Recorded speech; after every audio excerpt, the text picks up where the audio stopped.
जय श्री कृष्ण। स्वागत है हमारे YouTube channel the Galaxy classes पे।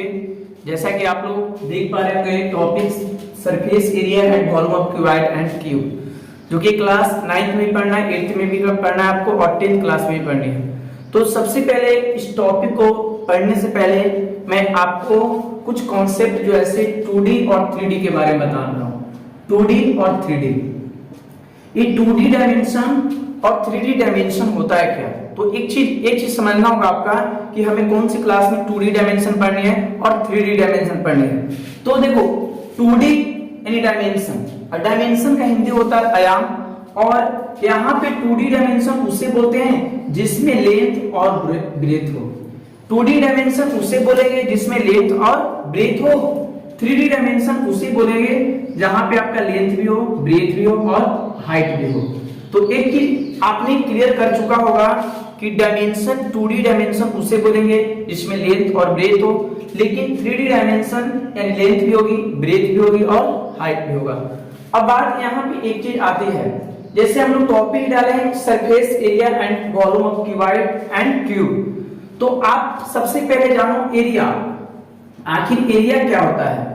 तो जैसे में आप अगर रेक्टेंगुलर शेप देख पा रहे होंगे, अगर आप रेक्टेंगुलर शेप अगर कुछ देख पा रहे होंगे, तो जैसे में आप बोर्ड को देखो, बोर्ड आप देख पा रहे होंगे, तो इसमें जितनी भी वाइट आपका दिखाई पड़ रहा है ये आपका क्या है, एरिया है। लेकिन वॉल्यूम आप याद करो, अब आप घर में देखे होंगे, ग्लास देखे होंगे, तो ग्लास में जो आप देख पा रहे हैं जो गोला स्थान रहता है, जो गोला उसमें स्फीयर, और उसमें जितना भी वॉल्यूम अगर हटता है, जो भी पदार्थ आप डालते हैं और जो स्थान को घेरता है उसे हम लोग कहते हैं वॉल्यूम कहते हैं। तो आपको दो कंफ्यूज दूर हो गया एरिया और वॉल्यूम के बारे में, क्लियर है। अब वॉल्यूम आप जैसे आप दीवार देख रहे होंगे, चाहे आप कमरा में देख रहे हैं, और कमरा में जितना भी स्पेस गिरेगा वो आपका वॉल्यूम कहलाएगा। तो मैंने बताया यहाँ तक कि 2D डायमेंशन क्या होता है, 3D डायमेंशन क्या होता है। यानी 3D डायमेंशन जो होगा उसमें क्या होगा, एरिया होगा, और इसमें क्या होगा, वॉल्यूम होगा। इतनी बात क्लियर हो गई। अब जानते हैं कि 2D डायमेंशन जिसमें आपका लेंथ भी होगा आपका, और आपका क्या होगा, ब्रेथ होगा। तो एक 2D डायमेंशन और 3D डायमेंशन में लेंथ भी होगा, ब्रेथ भी होगा, हाइट भी होगा। चलो मैं इतना इसलिए आपको मैं बताना चाह रहा हूं कि आपको एक चीज हम कॉन्सेप्ट, बेसिक कॉन्सेप्ट जो होता है ना, आपको बेसिक जानना जरूरी है। अगर ये नहीं आएगा तो आप बिल्कुल दिक्कत कर दोगे। अब देखो 3D जो डायमेंशन होता है ये आपका 2 टाइप्स का होता है। 3D डायमेंशन 2 टाइप से, यानी सॉलिड आपका हो जाएगा सॉलिड शेप, क्योंकि सॉलिड रहता है। तो 3D डायमेंशन सॉलिड शेप में जो है 2 टाइप का होता है। एक आपका होता है रेगुलर डायमेंशन, और आपका एक होता है इरेगुलर। देखो रेगुलर जो डायमेंशन है इसमें आपका क्या क्या आता है, एक बताओ। इसमें जो 2D डायमेंशन हो गया, रेक्टेंगल हो गया, स्क्वायर हो गया, सर्कल हो गया। तो ये जो रेगुलर डायमेंशन है आपका रेक्टेंगल हो गया, उसके बाद स्क्वायर हो गया, समझे। एक रेगुलर डायमेंशन में यानी 2D डायमेंशन होगा रेक्टेंगल और स्क्वायर, और आप जो सर्कल, तो ये सब आपका होगा इसमें। लेकिन ये चीज रेगुलर डायमेंशन में क्या क्या आएगा, तो आपका आ जाएगा क्यूबॉइड हो गया, क्यूब हो गया, उसके बाद सिलेंडर हो गया।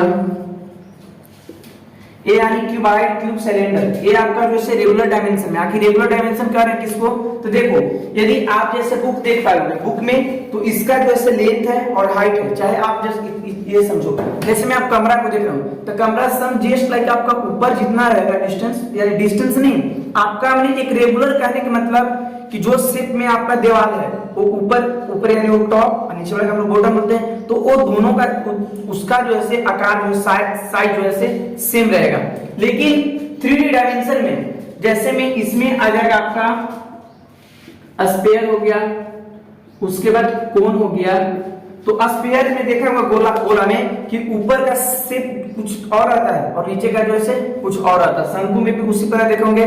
तो कहने का मतलब कि जो 3D सॉलिड जो डायमेंशन होता है वो 2 टाइप्स होता है। रेगुलर डायमेंशन, क्योंकि आपका बुक में उतना नहीं मिलेगा कि मैंने आपको ये चीज किया। तो क्यूबॉइड और क्यूब, सिलेंडर, ये आपका रेगुलर डायमेंशन, और स्फीयर हो गया, कोन हो गया, ये सब आपका जो है 3D डायमेंशन। तो मैंने अभी यहां तक आपको बताया डायमेंशन के बारे में। अब हम लोग देखते हैं कुछ फार्मूले और क्यूबॉइड के बारे में। चलिए अब हम लोग देखिए क्यूबाइड जैसे पढ़ चुके हैं हम लोग, और एक चीज और यहाँ पे समझना है कि जो क्यूबाइड जो है ना वो मिलता है बनता है किससे। तो cuboid is solid bounded by 6 rectangular plane regions, यानी ये जो ऐसे क्यूबाइड जो है आपका रेक्टेंगुलर शेप। सबसे पहले मैं आपको एक चीज के बारे में बता दूं, जैसे भी जस्ट लाइक मैं एक जो है क्यूबाइड शेप का मैं आपका फिगर दिखा रहा हूँ। तो इस सबसे पहले क्या हुआ कि जैसे मैं एक पेज को आप देख रहे होंगे, तो एक पेज जैसे एक रेक्टेंगुलर शेप का है, रेक्टेंगुलर शेप का, इसमें ओनली लेंथ है और आपका क्या है एक ब्रेथ है। बिल्कुल आप यहाँ पे कंफ्यूज नहीं होना चाहिए आपका, यस या नो। ये रेक्टेंगल है और जिसमें लेंथ है और ब्रेथ है। ऐसे ही मैंने जो ऐसे हजारों पेज को जो ऐसे एक साइड यहाँ पे कर दिया, तो आपने देख पा रहे होंगे कि इसमें लेंथ भी आ गया और आपका जो ऐसे ब्रेथ भी हुआ और कुछ जो ऐसे हाइट्स भी हो गए। तो अब आपका जो ऐसे दिमाग जो ऐसे भक्का-भक काम करेगा कि जो क्यूबाइड होते हैं उसमें लेंथ भी होता है, ब्रेथ भी होता है और हाइट भी होता है। तो सबसे पहले जो इसको पहले समझ लो, ये क्यूबाइड है सॉलिड बाउंडेड, ये जो ऐसे क्यूबाइड रहेगा जब भी रहेगा तो सॉलिड रहेगा, और जो इसमें कितने फेस रहेंगे रेक्टेंगुलर आपका रहेगा, रेक्टेंगुलर यानी 6 रेक्टेंगुलर प्लेन रीजन्स आप यहाँ पे देख पाएंगे। अब इसमें सबसे पहले एक चीज और समझनी है हमें, पहला हमें समझना फेस, इसका फेस क्या है, वर्टेक्स क्या है, उसके बाद जो से एज क्या है, एज। तो फेस देखेंगे यहाँ पे, फेस को पहले समझो।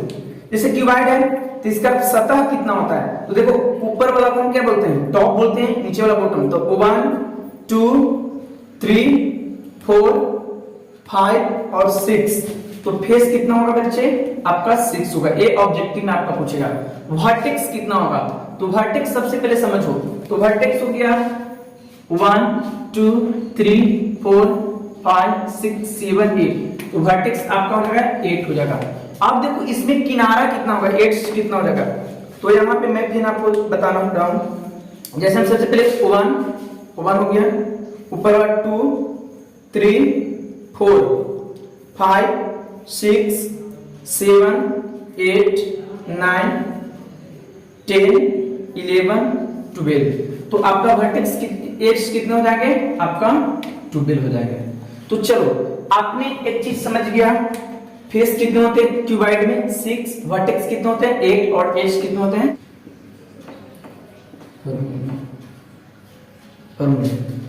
तो पहला फार्मूला है आपका, पहला फार्मूला है volume of cuboid equal, volume of cuboid equal. तो इसका सबसे पहले एक चीज और समझो, अगर इसको आप वॉल्यूम निकालना चाहते हैं, एक कॉन्सेप्ट है, कॉन्सेप्ट है क्या, तो इसका कॉन्सेप्ट है area into height, area into height. तो सबसे पहले तो एक चीज समझना कि क्यूबाइड जो है किससे बनता है, रेक्टेंगुलर से। तो रेक्टेंगुलर का जो है रेक्टेंगल का जो है एरिया क्या होता है, तो a इंटू बी होता है, और ये हाइट जो है हाइट। तो इसका फॉर्मूला आपका निकल चुका है, volume of cuboid equal a into B into H हो गया। अब देखो एक बताओ, दूसरा चीज समझो, दूसरा क्या होता है, literal surface area of cuboid, ठीक है, क्यूबाइड इसका होता है 2 into L B plus B H plus L H, ये फॉर्मूला होता है। तीसरा फॉर्मूला होता है lateral surface area of cuboid equal 2 into L plus B into H. Clear बात है।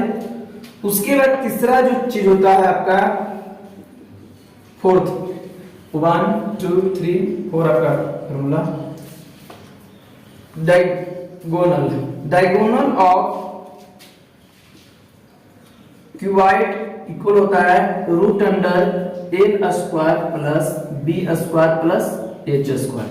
ये आपका क्यूबाइड का फॉर्मूला है। सबसे पहले एक आप फॉर्मूला जैसे आप छाप लो, लिख लो। मैं बारी बारी से सभी फॉर्मूला जैसे प्रूफ देट करूंगा कि आखिर ये तुम्हें कॉन्सेप्ट के माध्यम से बताया। एक बताओ लेटरल सरफेस क्या होता है, बता कर दिया। लेटरल सरफेस क्या होता है, टोटल सरफेस क्या होता है, लेटरल सरफेस हो गया अब हम लोग क्या करेंगे, देखिए दूसरा जो है सेकंड जो है फार्मूला क्या है, total surface area of cuboid equal होता है 2 into LB plus BH plus LH। आज हम लोग इस फार्मूला को जैसे प्रूव दैट करेंगे, ये डिराइव हुआ कहां से, आखिर ये जो फार्मूले है ना, तो मैंने पहला फार्मूला को बताया कि कैसे है, इन सेकंड में फार्मूला बताना चाहता हूं। आप सबसे पहले जो है आप अगर रूम में बैठे हो तो रूम को एक बार इमेज करो, इमेज कर लिया तो जस्ट लाइक ए आप देख पा रहे हैं, बोर्ड पे देख पा रहे हैं, उसी प्रकार ए आपका जैसे क्यूबॉइड है। सपोज दैट ये जो नीचे वाला यानी ऊपर वाला जो होता है उसको हम टॉप बोलते हैं, नीचे वाले को बॉटम बोलते हैं। अब बॉटम वाला देखो कि ए वाला हम इसको लेंथ मान सकते हैं, यानी ए जो है रेक्टेंगुलर शेप है तो ए हमारा लेंथ है, तो लेंथ है तो इसका ब्रेथ भी हो जाएगा, तो ये ब्रेथ हो जाएगा। और आप अगर दीवार पे हैं, जैसे एक कोना को आपने एल माना, लेंथ माना, तो एक कोना आपका होगा ब्रेथ हो जाएगा। और जस्ट लाइक आपका जो है पिलर आपका क्या हो जाएगा, ये हो जाएगा आपका एच हो जाएगा, यानी आपका ये हाइट हो जाएगा। इतनी बातें क्लियर हो रही है। सबसे पहले एक चीज समझनी है हमें, टोटल सरफेस आएगा, उसके बाद आपको लेटरल सरफेस आएगा। तो टोटल सरफेस कहते हैं इसको, जैसे में देखिए आप एक बुक को देख रहे हैं तो मैंने बताया आपको कि अब टॉप वाला जो है एक टॉप, एक आपका बॉटम, 2, एक 3, 4, 5, 6, इसमें आपका टोटल सरफेस कितना हुआ, 6 हुआ। लेटरल सरफेस क्या होता है कि लेटरल सरफेस में जो टॉप वाला और बॉटम वाला होता है उसको जो ऐसे हटा दिया जाता है, क्योंकि टॉप और बॉटम को जैसे हटाने के बाद जो बचता है वो बचता है आपका लेटरल सरफेस। उसे क्या बोलेंगे बच्चे, लेटरल सरफेस बोलेंगे। तो उसके फार्मूला बनाएंगे तो चीज में क्लियर हम करेंगे। तो अब यहाँ पे इसको फार्मूला को हम लोग प्रूव दैट करने की करेंगे, तो बी है हमारे पास है। अब हम सबसे पहले क्या करते हैं बच्चे, किसका एरिया निकालते हैं। तो देखो एरिया ऑफ, सबसे पहले एरिया ऑफ किसमें निकाल लो, एच ई एक जी। देखो सबसे पहले ए वाला टॉप नहीं बॉटम को मैंने पकड़ा था, अगर हम टॉप वाला बॉटम को अगर हम निकाल लेते हैं एरिया, तो अप्रूव जो है ऊपर वाला जो है पार्ट जो टॉप वाला उसी का वैल्यू जितना एरिया इसका होगा उतना उसका भी होगा, क्योंकि सेम है। तो ई एच ई एक जी, तो इसका फार्मूला क्या होता है, रेक्टेंगल है तो रेक्टेंगल का फार्मूला जो एरिया होता है क्या होता है, एल गुने बी। तो एल यानी इसका लेंथ एल हो जाएगा और ब्रेथ आपका बी होगा। क्लियर बच्चे। उसके बाद देखो मैं किसका एरिया निकाल दूं, अगर हम एक दीवार का जो नीचे वाला को निकाला यानी क्यूबॉइड का एक नीचे वाला को, और अगर हम एक इस साइड वाला को निकालें यानी बी एक जी सी, तो अगर इसका निकाल देंगे तो इसका भी निकल जाएगा एरिया। तो अब लिखेंगे एरिया ऑफ बी हो गया एक जी सी, तो इसका भी एरिया होगा एल गुने बी। लेकिन सबसे पहले देखेंगे इसका कि एक, आप इस पे आओ, तो इसका जो है से एरिया आपने क्या माना, एक आपका बी है और एक आपका क्या है एच है। क्लियर है। उसके बाद यानी हम 6 फेस होते हैं, लेकिन अगर 3 को क्या अगर हम एरिया निकाल दें ऑटोमेटिक 3 इक्वल हो जाएगा। हमने क्या किया, नीचे वाला को निकाला, बॉटम को निकाला, एक ए साइड वाला को निकाला, तो ए साइड ऑटोमेटिक बन गया, ऊपर वाला ऑटोमेटिक बन गया। अब अगर हम एक पीछे और एक आगे, तो मैंने पीछे वाला के निकालूंगा, तो एरिया ऑफ आप किसी वाला को आगे वाला निकाल सकते हैं, डी एच जी और सी इक्वल। तो आप देखो यहां पे क्या है, एक है लेंथ और एक आपका क्या है हाइट, तो आपका ये चीज हो गई। तो मैंने सबसे पहले, आप बच्चे कंफ्यूज नहीं होंगे, मैंने क्या किया कि सभी का फेस का अलग अलग एरिया निकाल दिया। ठीक है। अब क्या करेंगे, अब हम करेंगे sum of all its surface of area, sum of all its surface of area, यानी सभी को हम लोग क्या कर रहे हैं, ऐड कर रहे हैं। हम लोग एक चीज का निकाला है ना, इसका निकालना है। तो हमारे पास एक है, अच्छा एल गुने बी है, तो जो हमारा एक बात और जानो, सबसे पहले मैंने किसका एरिया निकाला, बॉटम को, तो बॉटम को तो यानी इसी टाइप का ऊपर वाला होगा ना, इसको हम बोल सकते हैं ना कि 2 इंटू एल गुने बी, यानी ए 2 होगा। अब ए भी क्या हो जाएगा प्लस 2 इंटू बी गुने एच, यानी ये भी 2 हो गया। उसके बाद प्लस 2 इंटू एल गुने एच, ये भी आपका 2 हो गया। क्लियर बातें चल रही है। अब देखो इसमें आपको कॉमन की क्या दिखाई दे रहा है, 2 आपका क्या है कॉमन दिखाई दे रहा है, तो 2 कॉमन मैंने लिया, तो एल बी यानी एल बी हो जाएगा, प्लस बी एच यानी B H plus L H, और यही आपका फॉर्मूला जो है क्या हो गया रूट हो गया। और आप जानते होंगे कि जो एरिया होता है वो स्क्वायर में होता है, तो आप सेंटीमीटर करो चाहे मीटर करो, सेंटीमीटर स्क्वायर, यही होगा आपका रूट हो गया। तो मैंने सेकेंड फार्मूला को मैंने प्रूव किया। अब देखते हैं हम लोग थर्ड फार्मूला। अब हम लोग देखेंगे लेटरल सरफेस, थर्ड की जो फार्मूला है, lateral surface area cuboid into equal 2 × L + B × H है। देखो सबसे पहले हमने अभी आपको बताया कि जो लेटरल सरफेस होगा यानी टॉप और बॉटम को जो ऐसे हटा देना है, उसके बाद जो भी फेस बच जाएंगे वो कहलाएंगे लेटरल सरफेस। बात यहाँ पे आता है, अगर आप देखो छोटे, आपने इमेज कर लिया, यानी एक दीवार को अगर आपने एक फेस को अगर निकालोगे अगर एरिया, ऑटोमेटिक ये निकल जाएगा। फिर उसके बाद अगला जो है हम लोग फेस को निकालेंगे तो ऑटोमेटिक अगला निकल जाएगा। तो यानी इसमें कितने हम लोग एरिया निकालेंगे, 2 निकालेंगे। तो सबसे पहले एरिया ऑफ किसका एरिया निकालो, तो इसका ही निकालो तो ऑटोमेटिक हो जाएगा, यानी BFGC, यानी आपका BFGC का अगर हम लोग जैसे एरिया निकालेंगे तो इसका एरिया क्या होगा बच्चे, यानी B × H हो जाएगा, यानी B × H नहीं होगा। आप देखो तो ये वाला टर्म आपका क्या है, B है, और उसके बाद ए टर्म जो से लेंथ क्या है आपका, तो H आपने किया। उसके बाद अगर ए वाला का आप निकालोगे तो एरिया ऑफ DHGC इक्वल क्या हो जाएगा बच्चे, तो L × आपका H हो जाएगा, L × H हो जाएगा। क्लियर है। अब उसी प्रकार इसको भी कर लो कि सम ऑफ 4 सरफेस इट्स एरिया, यानी इसका जो एरिया का जो क्या कर लीजिए, सम कर लीजिए।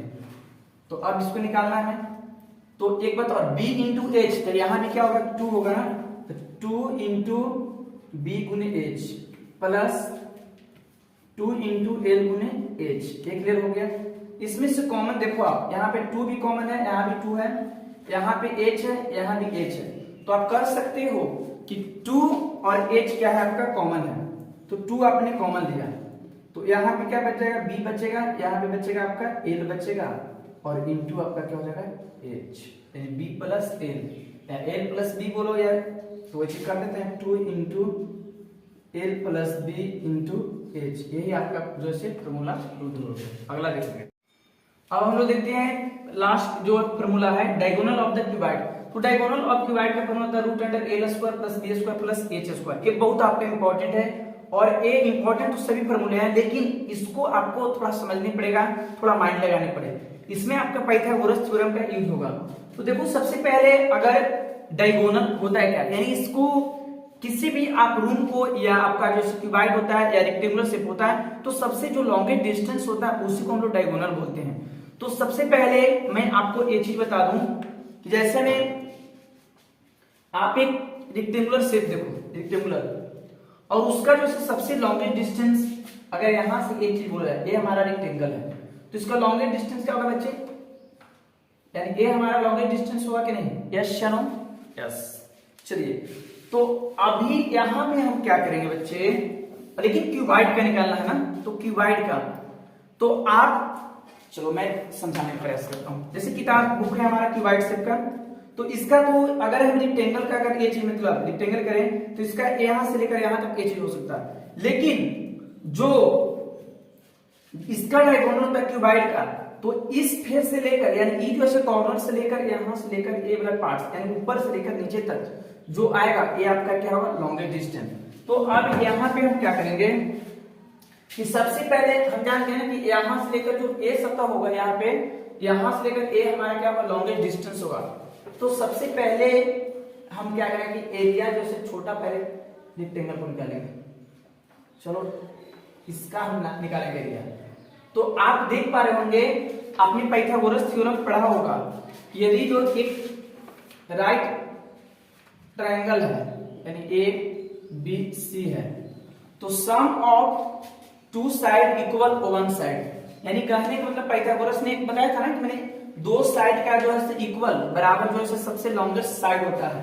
तो एक चीज तो ये वाला बात समझा, तो यहाँ पे आप देख सकते हैं, हम लोग बोल सकते हैं कि एच एफ स्क्वायर यानी हमारा सबसे लॉन्गेस्ट डिस्टेंस ये हो जाएगा एच एफ, यानी एच एफ स्क्वायर इक्वल हो सकता है E F square plus E H यानी ई एच स्क्वायर।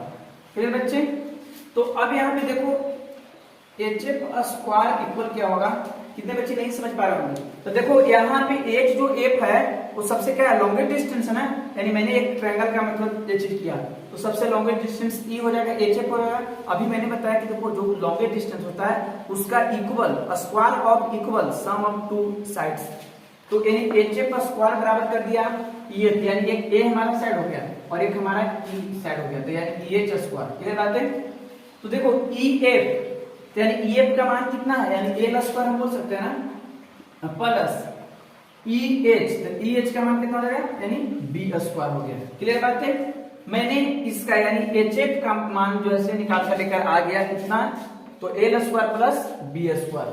अब हमें क्यूबाइड का डायगोनल निकालना है, तो हम कर सकते हैं कि यहां से लेकर ये जो टर्म चलेगा यहां तक, चलिए तो ए हमारा हो जाएगा सबसे लॉन्गेस्ट डिस्टेंस किसका, क्यूबाइड का। तो अब यहां पे डीएफ का स्क्वायर, नाउ अब हम क्या करेंगे, डीएफ का स्क्वायर इक्वल क्या होगा, यानी डीएफ का स्क्वायर इक्वल क्या होगा, यानी डीएच का स्क्वायर प्लस यानी एचएफ का स्क्वायर, यानी एचएफ का स्क्वायर। क्लियर बात है? तो देखो डीएफ का स्क्वायर, तो डीएफ का स्क्वायर इक्वल हो जाएगा डीएच का स्क्वायर, तो डीएच यानी डीएच का स्क्वायर हो गया क्या, एच है ना, तो एच स्क्वायर अब प्लस एचएफ का स्क्वायर अभी मैंने निकाल कर लाया, क्या निकाल कर आया बच्चे, तो L square plus B square. आपने 8th क्लास में या स्टैंडर्ड आप में पढ़ा होगा एच स्क्वायर बराबर अगर हम इक्वल 5 कर दें, अगर आपसे पूछेगा कि एक्स स्क्वायर बराबर 5 है, ये तरीके एक्स स्क्वायर बराबर 5 है तो एक्स इक्वल क्या होगा, तो रूट अंडर 5। आप जानते हैं कि स्क्वायर हटता है तो इस साइड से रूट में आ जाता है, रूट अंडर में, एक्स बराबर रूट अंडर 5 हो गया। तो हम बोल सकते हैं कि यानी डीएफ बराबर क्या हो जाएगा, तो रूट अंडर हो जाएगा H square plus L square plus B square. क्या बच्चे, L square B square plus H square, यही आपका जो है क्या होगा, सब प्रूफ करना था और यही फॉर्मूला आपको मैंने प्रूफ भी किया। तो अब देखो ये सभी जो हम लोग टॉपिक्स पढ़ रहे हैं, अभी हम लोग पढ़ रहे हैं क्यूबाइड के बारे में बच्चे। तो क्यूबाइड का आपने थ्योरी बिल्कुल आपने समझ गया होगा। अब मैं थोड़ा सा आपको क्यूब के बारे में बता दूं। चलिए आप देखेंगे लास्ट जो है क्यूब है, तो एक cuboid whose breadth and the height and are equals is called cube. Cube में क्या होता है बच्चे, जैसे स्क्वायर जानते हो तो सभी साइड जो है क्या होता है, इक्वल होते हैं, लेंथ ब्रेथ सभी इक्वल होते हैं। उसी प्रकार जैसे क्यूबाइड एक क्यूब होता है, इसमें लेंथ ब्रेथ और हाइट जो है क्या होता है, इक्वल होता है। बिल्कुल क्लियर हो गया। और आप देख पा रहे होंगे मैंने एक जो है क्यूब को ड्रा किया है। उसके बाद इसका formula total surface area of cube. तो जब बताओ अब टोटल सरफेस इसका भी 6 होगा, तो जब 6 होगा सभी इक्वल्स हैं तो 6 ए स्क्वायर होगा कि नहीं, 6 साइड स्क्वायर हो जाएगा। उसके बाद वॉल्यूम ऑफ क्यूब, तो अब यहाँ पे वॉल्यूम हमने बताया था क्यूबाइड में कि L into B into H, लेकिन सभी अगर हमने सभी को लेंथ माना तो क्या एल क्यूब होगा कि नहीं, तो आपने बिल्कुल समझ गया। उसके बाद lateral surface area of cube, तो इसका भी लेटरल कितना होगा, 4 होगा, तो 4 साइड का स्क्वायर हो जाएगा। उसके बाद साइड ऑफ क्यूब, तो रूट अंडर क्यूब इंटू यानी जो ऐसे root under square root 3 into आपका क्या हो जाएगा, वॉल्यूम हो जाएगा। उसके बाद 5 क्वेश्चन होगा डायगोनल ऑफ क्यूब, तो साइड इंटू रूट 3। इसको अगर आप समझना चाहते हो तो थोड़ा समझ लो उसी के जैसा। अगर हम इसको अगर करेंगे, इसको करेंगे तो मैंने इसका आपको निकाल कर लाया था, यानी एच एफ का square L square plus B square निकाला था ना बच्चे। तो हम क्या X square plus X square कर सकते हैं नहीं, सभी साइड अगर एक्स को माने तो क्या हो जाएगा, 2x स्क्वायर हो जाएगा। किधर बात है, अगर हम डीएफ का अगर अति करेंगे, क्या करेंगे डीएफ के अगर हम करेंगे तो इसको भी हम बोल सकते हैं यानी x यानी ये वाला निकलेगा तो आपका ए वाला और ए वाला 8 होगा ना, तो इसको भी x मानते हैं, तो यानी 2x स्क्वायर और प्लस हो जाएगा x स्क्वायर, तो कितना हो जाएगा 3x स्क्वायर। और अगर यहाँ पे df का स्क्वायर बराबर इतना हो जाएगा, तो df बराबर क्या हो जाएगा, df बराबर रूट अंदर 3x स्क्वायर, x का आपका जो है स्क्वायर रूट निकल जाएगा, तो आपका कितना हो जाएगा, इसका स्क्वायर रूट निकल जाएगा तो x हो जाएगा और रूट अंडर आपका जो है 3 हो गया, समझे। तो इस टाइप से आपका जो है क्यूब, क्यूबाइड और क्यूब के बारे में आपने थ्योरी जाना। अब जैसे हम लोग अगला जो टॉपिक है उसके बारे में देखेंगे।